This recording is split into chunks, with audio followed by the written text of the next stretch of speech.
মামলা, দুর্নীতির অভিযোগ এগুলো দিয়ে নির্বাসনে পাঠিয়েছিল এবং ধরে নেওয়া হচ্ছিল, তারা ধরে নিয়েছিল যে হয়তো বা তারেক রহমান এবং একই সাথে জিয়া পরিবারের যে রাজনৈতিক সম্ভাবনা তার একটা ইতি ঘটবে। এটা হলো একটা দিক। দ্বিতীয় হচ্ছে যে উনি বাইরের থেকে যেভাবে দল পরিচালনা করেছেন সেটিও তার জন্য একটা অনেক বড় চ্যালেঞ্জ ছিল, যে দলকে নেতৃত্ব দেওয়া, সুগঠিত রাখা। অবশ্যই অনলাইনে আমরা একটা ডিবেট চলছে, দেখছি যে ফ্যাসিলিটিজ এখন সোশ্যাল মিডিয়া সহ অন্যান্য ফ্যাসিলিটি, সেটার কারণে হয়তো বা উনি পেরেছেন। আমরা খোমেনির ওই রেকর্ডারের কথা শুনি, বা আমরা বেনজির ভুট্টোর এক্সাইলের বিভিন্ন রকম যে অ্যাক্টিভিটি সেটাও যেমন দেখি, কিন্তু উনি এটা একটা আমি বলবো যে ওনার ক্যারিশমা ছিল যে বিএনপি কোনোভাবেই ভাঙতে পারেনি। আওয়ামী লীগ সরকার নানানভাবে প্রচেষ্টা করেছে কিন্তু বিএনপিকে ভাঙতে পারেনি। তৃতীয় হচ্ছে যে উনি সফল হয়ে ফিরছেন। সো এই তিন কারণে আমি এটা গুরুত্বপূর্ণ বা সিগনিফিকেন্স এটা দেখি। সফলে এই কারণে যে অবশ্যই জুলাই আন্দোলন সকলের আন্দোলন ছিল, আমি ছাত্রদের যে ক্রেডিট সেটা তাদেরকে দিতে চাই, বাট পেছনের মানুষ হিসাবে উনি যেমন কাজ করছেন তেমনি একটা পর্যায়ে সামাজিক যোগাযোগের মাধ্যমে স্ট্যাটাস দেওয়া এবং সমন্বয়ের কাজটা উনি করেছেন এবং এখন উনি ফিরছেন। কিন্তু যখন উনি ফিরছেন তখন যে চ্যালেঞ্জগুলো আপনি দেখাচ্ছিলেন, যে একদিকে যেমন উৎসাহ উদ্দীপনা আছে, কিন্তু ফিরে এসেও ওই চ্যালেঞ্জগুলো কিন্তু আলিঙ্গন ওনাকে করতে হবে। সো তিনটা কারণে আমি সিগনিফিকেন্স হিসেবে দেখি। আবার ফেরার চ্যালেঞ্জগুলো সামনে কীভাবে উনি ডিল করবেন সেটাও একটা বড় বিষয়। বাট ট্রুলি ওই স্ট্যাটাসটা আজকে আমার কাছে সবচেয়ে পাওয়ারফুল মনে হচ্ছে। এবং যে কথা আমরা বলছিলাম, আসলে আপনিও চ্যালেঞ্জের কথা বলছেন, এবং অর্থাৎ সামনের দিনগুলো নিশ্চয়ই জনাব তারেক রহমানের জন্য নিষ্কণ্টক নয়।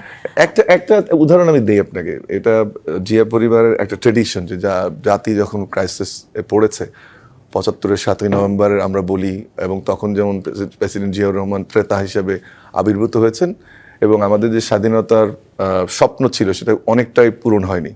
বাসন্তীকে যেমন জাল দিয়ে নর্যাতি নিবারণ করতে হয়েছে, একজন শাসক নিজের কম্বল নিয়ে যেমন তার ওপিনিয়ন দিয়েছেন, একইভাবে আমরা যে দুর্ভিক্ষ দেখেছি, যে সন্ত্রাস দেখেছি, আসলে স্বাধীনতার যে আমাদের উদ্দেশ্য ছিল সেটা অনেকটাই ফিকে হয়ে গিয়েছিল। এবং ঠিকই কিন্তু শহীদ প্রেসিডেন্ট জিয়াউর রহমান সেটাকে রাষ্ট্র গঠনের মূল কাজটা শুরু করেছিলেন। ৯০ এসে তারেক রহমানের মা উনিও কিন্তু গণতন্ত্র পুনরুদ্ধার করেছেন এবং একটা সঠিক পদ্ধতির নির্বাচন, যেটাকে আমরা বলি যে তত্ত্বাবধায়ক সরকার ব্যবস্থা, সেটা প্রণয়ন করেছেন, গণতন্ত্র পুনরুদ্ধার হয়েছে এবং জাতি কিন্তু একটা সংকট থেকে উত্তরণের দিকে গেছে। এবারও আপনি দেখেন, জুলাইয়ের পরে আমরা যে বাংলাদেশের স্বপ্ন দেখেছিলাম, স্থিতিশীল একটা সহজ গণতান্ত্রিক প্রক্রিয়ায় ট্রান্সফরমেশন বা সমাজের যে বিভক্তি, সেই জায়গাগুলোতে কিন্তু আমরা ঠিক সফল কাম হয়নি। আমাদের মধ্যে অনেক ক্ষেত্রে বিভক্তি বেড়েছে। আমরা মজলুম জনতার নামে অনেক গোষ্ঠীকে দেখছি, একটা গোষ্ঠী নিরলসভাবে আমাদের সংস্কৃতি, আমাদের যে মডারেট স্টেট অ্যাটিটিউড সেটার দিকে আঘাত করছে। সব কিছু মিলে কিন্তু এখন আবার একটা স্টেট ক্রাইসিসে। সো এই জন্য আমি মনে করি যে উনি, আপনি যে আশঙ্কাটার কথা বলছেন যে সেটা পারবে কিনা, ওনার বাবা করে দেখিয়েছেন, মাও করেছেন। আমি আশা করি যে এই যে রাজস্বিক আজকে ওনার প্রত্যাবর্তন হলো সেটিও অবশ্যই অনুপ্রেরণা হিসেবে কাজ করবে। এবং আমার ধারণা যে পারিবারিক সিলসিলার সাথে ওনার যোগ হয়েছে ওয়েস্টার্ন ডেমোক্রেসির আইডিয়া, ইকোনমিক ডেভেলপমেন্টের আইডিয়া, ইন্টারন্যাশনাল রিলেশনসের আইডিয়া, সব কিছু মিলে সেটা সম্ভব, যেটা উনি আজকে নিজেও বলেছেন যে আই হ্যাভ এ প্ল্যান। কিন্তু সেখানে ঐক্যের জায়গাটা গুরুত্বপূর্ণ। সবাই আসলে তার সাথে কতখানি আছেন সেই প্রশ্নের জায়গাটি তিনি বলেছেন। মুজিবুর রহমান মঞ্জু, আজকে আসলে যে রাজস্বিক অভিবাদন তাকে দেওয়া হয়েছে সেটি আমরা সবাই দেখেছি, এবং ১৭ বছর পর তিনি যখন খালি দেশের মাটি স্পর্শ করেছেন, মাটিকে ছুঁয়ে দেখেছেন, সেই অনুভূতিটা নিঃসন্দেহে বাংলাদেশের সাধারণ জনগণ যারা আছে তাদের মনে একরকম নতুন এক ধরনের আবেগের তাড়না করেছে। কিন্তু সেই জায়গাটিতেই আমি যদি বলি, ৩০০ ফিটের যেই আয়োজন করা হয়েছে, সেই আয়োজনে সেই লাখ লাখ জনস্রোতের সামনে মঞ্চে দাঁড়িয়ে তিনি যখন মার্টিন লুথার কিং এর কথার সাথে মিলিয়ে বলেন আই হ্যাভ আ প্ল্যান, সেই প্ল্যানটা আসলে কতখানি আমরা বাস্তবায়ন করতে পারবো? এখনকার বাংলাদেশের যে রাজনৈতিক পরিস্থিতিতে দাঁড়িয়ে তিনি এই কথাটি বলেছেন, সেই পরিস্থিতি আমাদেরকে কি দেখাচ্ছে? ধন্যবাদ। দেখেন, ওনার কাছ থেকে তো একটা প্ল্যানই মানুষ জানতে চায়। ধরুন বিএনপির লোকরা কি চায়? বিএনপির লোকরা ওনাকে এতদিন ভার্চুয়ালি পেয়েছে, এখন কাছে পেয়েছে, এটা তাদের একটা বড় অর্জন। পারিবারিকভাবে ওনার পরিবারকে ধ্বংস করতে চেয়েছিল শেখ হাসিনা। শেখ হাসিনা আজকে আমি একটা ভিডিও দেখলাম, সে বলছে যে দেশে আয়, মানে এইভাবে কথা বলছে তারেক রহমানকে, মানে কত খারাপভাবে, সাহস থাকলে দেশে আসো। তো আজকে শেখ হাসিনা নিশ্চয়ই দেখছেন যে তারেক রহমান দেশে আসছেন, কিন্তু শেখ হাসিনা নাই। ইতিহাসে এই জিনিসগুলো খুবই সিগনিফিক্যান্ট, এই টার্মগুলো। যাই হোক, আমি যেটা মনে করি যে জনগণের আসলে, সাধারণ জনগণ আসলে কি চেয়েছে, সাধারণ জনগণ একটা আশ্বাসবাণী চেয়েছে যে এই যে তারেক রহমান ১৭ বছর তার যে একটা কঠিন সময় দেশ থেকে তাকে বের করে দেওয়া হয়েছে বা তাকে যেতে বাধ্য করা হয়েছে, অসুস্থ অবস্থায় মৃত্যু পথযাত্রী ছিলেন উনি, ফিরে এসেছেন অত্যন্ত রাজসিকভাবে একেবারে একটা মুক্ত স্বাধীন দেশে। সে অবস্থায় মানুষ ওনার কাছ থেকে শুনতে চেয়েছিল যে উনি আসলে কি বলেন, উনি উনি উনি কি নতুন কিছু বলেন না পুরনো কথাই বলেন। সেক্ষেত্রে উনি যখন বলেন যে আমার একটা পরিকল্পনা আছে এই দেশ এবং দেশের মানুষের জন্য, তখন নিঃসন্দেহে এটা একটা মানুষ আশ্বস্ত হয়। দ্বিতীয় হচ্ছে উনি এক ধরনের অ্যাকোমোডেশনের কথা বলেছেন, মানে ধর্ম বর্ণ নির্বিশেষে সবাইকে একসাথে নিয়ে চলার কথা বলেছেন। সমস্ত যেই বার্নিং ইস্যুগুলো আছে সেগুলোকে উনি অ্যাড্রেস করেছেন। আমি যেটা বুঝি সেটা হচ্ছে যে দেখেন, তারেক রহমান 17 বছর দেশে ছিলেন না, কিন্তু দেশের বাইরে থেকে উনি দলটাকে ঐক্যবদ্ধ রাখতে পেরেছেন। এবং শেখ হাসিনার আন্দোলনের কোনো জায়গাতেই বিএনপি কিন্তু বহুবার হতাশ হয়ে গিয়েছিল, নানানভাবে বিএনপিকে ভেঙে ফেলার চেষ্টা করা হয়েছিল, কখনো কখনো মনে হয়েছিল এই শেষ। কিন্তু এরপরও সেখান থেকে আবার আন্দোলন করে বিএনপি কিন্তু প্রাসঙ্গিক ছিল এবং বিএনপি মানে এই 17 বছর বিএনপি কিন্তু একমাত্র বিরোধী দল বা ক্ষমতা আসার মতো দল আকারে নিজেকে মানে প্রাসঙ্গিক রাখতে পেরেছে। এটা তারেক রহমানের নেতৃত্বের বড় মানে আমি মনে করি মানে উল্লেখ করার মতো জিনিস। একটা হতাশার দিক আছে সেটা দুটো জিনিস আমি বলতে চাই, কারণ ওনারা তো প্রশংসা করবেন, আমি একটু সেখানে যুক্ত করতে চাই এইভাবে যে এত শক্তি বিএনপির, এত সমর্থন বিএনপির, এত নির্যাতনের ফলে তার প্রতি মানুষের এত সমবেদনা, এত মানে মানুষের ভালোবাসা, তারপরেও বিএনপি একটা জায়গায় ব্যর্থ হয়েছে আমার কাছে মনে হয়। সেটা হচ্ছে যে আন্দোলনে বা নির্বাচনের মাধ্যমে শেখ হাসিনাকে হটানোর জন্য জনসম্পৃক্ততা যেটা দরকার ছিল, যে গণ অভ্যুত্থান সৃষ্টি করা দরকার ছিল, বিএনপি সেই গণ অভ্যুত্থানটা সৃষ্টি করতে পারে নাই। বিএনপি গণ অভ্যুত্থানের সহযোগী শক্তি হিসাবে, হয়তো প্রধান সহযোগী শক্তি হিসেবে পেছন থেকে ভূমিকা রেখেছে, কিন্তু নেতৃত্বটা বিএনপির হাত দিয়ে হয় নাই। এটা হচ্ছে আমি যদি ব্যর্থতার জায়গাটা দেখি। আরেকটা যেটা দেখি যে তারেক রহমানকে আমরা আরও আগে প্রত্যাশা করেছিলাম যে উনি হয়তো আরও আগে যদি চলে আসতেন তাহলে আমাদের দেশের যে এই যে একটা অনিশ্চিত পরিস্থিতির মধ্যে আছে সেটা হয়তো আরও আগে আমরা সলভ করতে পারতাম, বা আমাদের সবাই যেটা বলে যে অভ্যুত্থানের পরে একটা রাজনৈতিক শূন্যতা আছে, রাজনৈতিক সিদ্ধান্ত গ্রহণের ব্যাপারটা আছে, সেই জায়গাটায় আমরা কিছুটা ফিল করেছি ওনার প্রেজেন্সটা। আর যেহেতু সিদ্ধান্ত গ্রহণের সাথে মানে ব্রিটেনের সময়ের একটা পার্থক্য আছে, ফলে দলও কিন্তু সেভাবে সিদ্ধান্ত গ্রহণে ভূমিকা রাখতে পারে না, বিশেষ করে আপনার গণ অভ্যুত্থানের পরে। কিন্তু তারেক রহমান আসবেন সেটি তো প্রায় অনেকটাই নিশ্চিত ছিল। সবচাইতে বড় আজকে আনন্দের বিষয় যেটা মানে আমি ব্যক্তিগতভাবে মনে করি সেটা হচ্ছে এই যে যারা এতদিন ষড়যন্ত্র তত্ত্ব প্রচার করেছেন যে তারেক রহমান আসবেন না, নির্বাচন হবে না, যদিও এখানে আমি মনে করি এই খটকার পেছনে ওনার একটা স্ট্যাটাস, একটা অনুষঙ্গ ভূমিকা পালন করেছে, যে উনি যেটা বলেছেন যে আমি পরিপূর্ণভাবে স্বাধীন না বা আমি একক সিদ্ধান্তের উপর চলতে পারছি না ইত্যাদি ইত্যাদি। সর্বশেষ উনি যে এসেছেন, যারা এতদিন এই ষড়যন্ত্র তত্ত্ব প্রচার করেছেন, আজকে তাদের চেহারাটা আমার খুব দেখার ইচ্ছে ছিল। আপনি যদি এরকম এক দুজনকে ডাকতেন না, আমার খুব ভালো লাগতো, যে তাদেরকে জিজ্ঞেস করতে পারতাম যে ভাই আপনাদের ওই ষড়যন্ত্র তত্ত্বের খবর কি। তো সব মিলিয়ে আমি যেটা বলবো, তারেক রহমান এসেছেন, বিএনপি খুবই উজ্জীবিত হয়েছে, সাথে সাথে দেশের মানুষও যদি উনি যে প্ল্যানের কথা বলেছেন, যেমন আমি প্রায় সময় রাজনীতিতে এক ধরনের সুবাতাস বইবে সেই প্রত্যাশা তো আপনারা করছেন, আমি চাই যে বিভেদটা কমে আসুক, এটা চাই।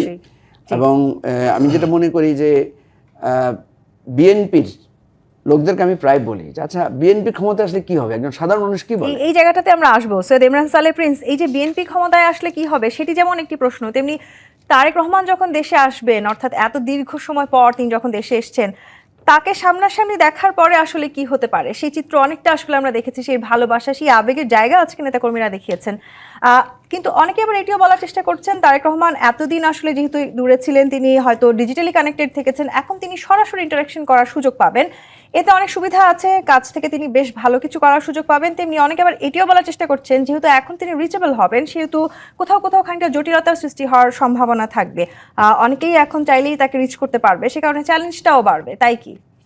ধন্যবাদ আজকের এই শোতে আমাকে আমন্ত্রণ জানানোর জন্য, এবং একই সাথে আমার সহ আলোচক যারা আছেন তাদেরকে শুভেচ্ছা জানাচ্ছি, দর্শক শ্রোতাদেরকেও শুভেচ্ছা জানাচ্ছি। আজকে এমন একটা দিনে আপনি আমাকে এই শোতে ডেকেছেন যেটা আমাদের জন্য একটা অত্যন্ত আনন্দের দিন, শুধু বিএনপির নেতাকর্মীদের জন্য নয়, সারা বাংলাদেশের মানুষের জন্য একটা আনন্দের বন্যা আজকে বয়ে গেছে। আজকে খ্রিস্টানদের বড়দিন, আসছি তারপরে আবার আজকে খ্রিস্টান সম্প্রদায়ের বড়দিন।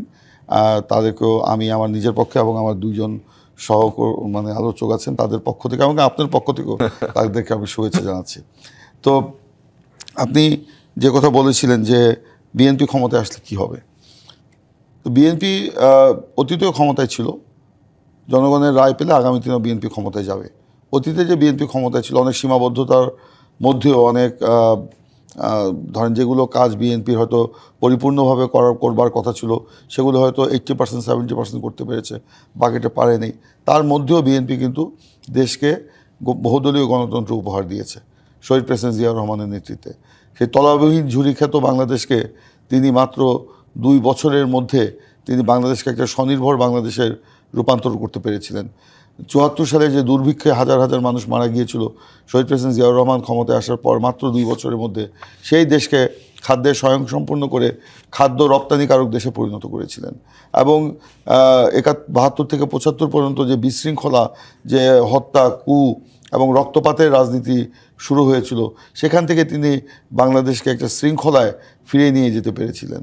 তো বেগম খালেদা জিয়া সেই স্বৈরাচার বিরোধী আন্দোলনে পায়ে হেঁটে সারা বাংলাদেশকে সংগঠিত করেছেন। 90-এর গণ অভ্যুত্থান ঘটিয়ে এরশাদের পতন ঘটিয়ে সেই স্বৈরাচারের ধ্বংসস্তূপের উপরে গণতন্ত্রের পতাকা তিনি উড্ডীন করেছিলেন। সেই সময় আপনার বাংলাদেশ অর্থনীতি শেষ হয়ে গিয়েছিল, সেই অর্থনীতিকে তিনি গড়ে তুলে বিশ্বের বুকে সেই অর্থনীতিকে আপনার ইমার্জিং টাইগার হিসাবে বাংলাদেশকে পরিচিত করেছিলেন। তো তাদেরই তো সন্তান তারেক রহমান, তাদেরই তো দল বিএনপি। তো বিএনপি তো অতীতে দেখিয়েছে বিএনপি কী করতে পারে। তো আগামী দিনেও বিএনপির যে পরিকল্পনা, আজকে আমাদের নেতা তারেক রহমান বলেছেন we have a dream, we have a plan for the people, for the country. তো আমাদের তো প্ল্যান আছে, সেই প্ল্যানগুলো তো ইতিমধ্যেই তিনি আস্তে আস্তে কিন্তু জনসম্মুখে আনছেন। সেই প্ল্যান তো উনি একা করছেন না, গত প্রায় 1.5 বছর যাবৎ বা আরও আগের থেকে তিনি দেশি বিদেশি বিশেষজ্ঞদের দিয়ে তিনি সেটা মানে জনগণের চাহিদা সেটা তুলে নিয়ে আসছেন। এবং সম্প্রতিকালে তিনি যে জরিপ করিয়েছেন, এটা আমরাও জানি না কাদের দিয়ে সেই জরিপ করানো হয়েছে, এবং উনিও জানেন না যে কারা করছেন, কিন্তু জরিপটা উনি করিয়েছেন। সেখানে জনগণের কি আকাঙ্ক্ষা, সেই আকাঙ্ক্ষার বিষয়টা কিন্তু সামনে তিনি তুলে নিয়ে এসছেন। এবং সেখানে আপনার জনগণের তৃণমূলের জনগোষ্ঠীর যে আর্থসামাজিক উন্নয়ন এবং আগামী 5 থেকে 7 বছরের মধ্যে তাদেরকে একটা স্বাবলম্বী করার যে পরিকল্পনা, সেই জন্য কৃষক কার্ড, ফ্যামিলি কার্ড, আপনার বেকার সমস্যার সমাধান, আপনার 1.5 বছরের মধ্যে আপনার 1 কোটি নতুন কর্মসংস্থান, আপনার মানে কৃষি বিমা, মৎস্য বিমা, আপনার মানে শস্য বিমা, তারপরে আপনার ধরেন সকলের জন্য বিনামূল্যে চিকিৎসা, গরিব মানুষের জন্য 50 ধরনের ওষুধ বিনামূল্যে প্রদান।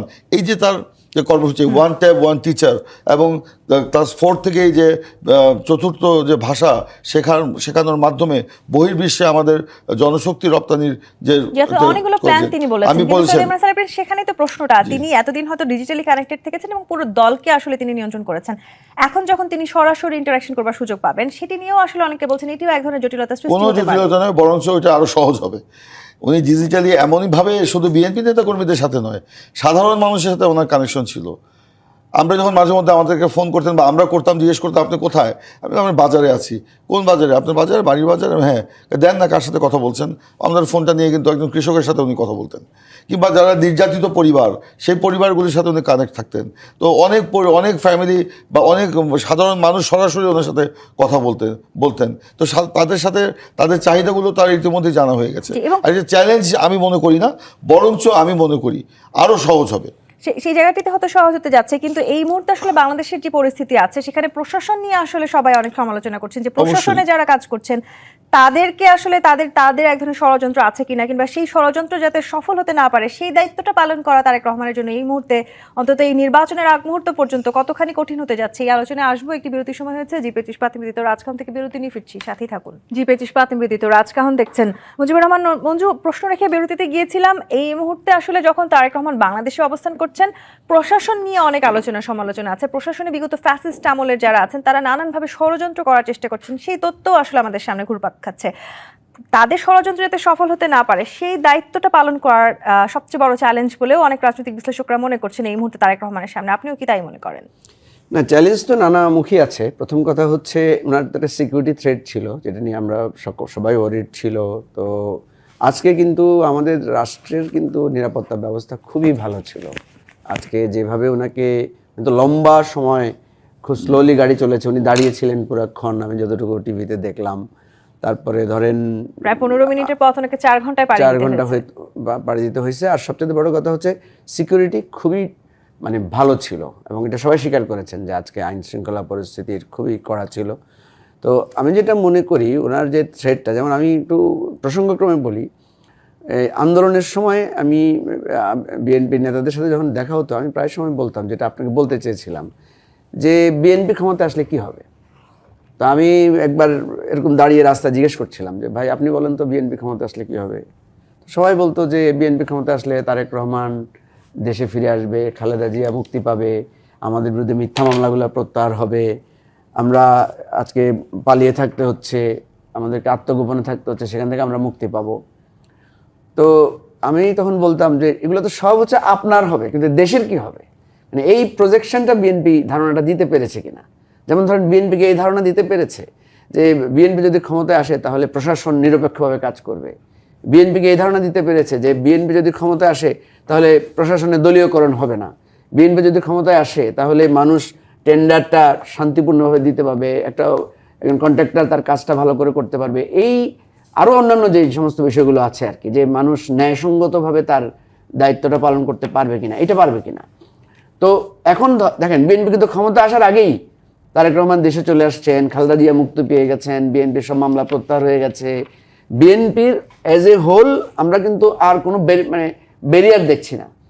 এখন এই জন্য বিএনপির কাছে দায়টা অনেক বেশি, মানে দায়িত্বটা অনেক বেশি, যে বিএনপি ক্ষমতা আসলে এর চাইতে, যে এটা একটা ধরেন জিয়াউর রহমান সাহেব একটা অথরিটি পেয়েছিলেন, যেহেতু উনি বীর মুক্তিযোদ্ধা ছিলেন, উনি একটা বিপ্লবাত্মক পরিস্থিতির মধ্য দিয়ে ভঙ্গুর একটা রাষ্ট্রকে, ঠিক একই রকম প্রেক্ষাপট কিন্তু এখনো একটা ভঙ্গুর রাষ্ট্র ব্যবস্থা যারা ক্ষমতায় আসবে তাদের হাতে আসবে। আমরা যদি কাল্পনিকভাবে ধরেও নেই যে তারেক রহমানের উপর এই দায়িত্ব যদি আসে, তাহলে ওনার উনি যে বললেন আমাদের একটা প্ল্যান আছে, আমরা এই জায়গাগুলো কিন্তু মানুষ খুব দ্রুত ওনার কাছে চাইবেন, অর্থাৎ প্রত্যাশার একটা বিরাট চাপ ওনার উপরে থাকবে। নিশ্চয়ই স্যার। ইমরান সালেহ প্রিন্স, এই যে প্রত্যাশার চাপের কথা বলছেন কিংবা যেই নিরাপত্তা ব্যবস্থার কথা বলছিলেন মুজিবুর রহমান মঞ্জু, এই নিরাপত্তা ব্যবস্থার যে আলোচনা সমালোচনা চলছে সেটি আমরা সবাই জানি। নির্বাচন পর্যন্ত এই সময়টাকে আসলে এই নিরাপত্তা বাহিনীর যে অবস্থা, সবকিছুকে নিয়ন্ত্রণে রেখে নির্বাচন এগিয়ে নিয়ে যাওয়া এবং নির্বাচনটা শেষ করা, সেটিকেও একটা বিরাট বড় চ্যালেঞ্জ বলে মনে করছেন রাজনৈতিক বিশ্লেষকরা। অবশ্যই এটা একটা বিরাট চ্যালেঞ্জ, কারণ আমাদের ধরেন এই গণ অভ্যুত্থান পরবর্তী বাংলাদেশে তো আমরা ডেমোক্রেসি চেয়েছিলাম, সেখানে আমরা মবক্রেসি আমরা দেখতে পাচ্ছি।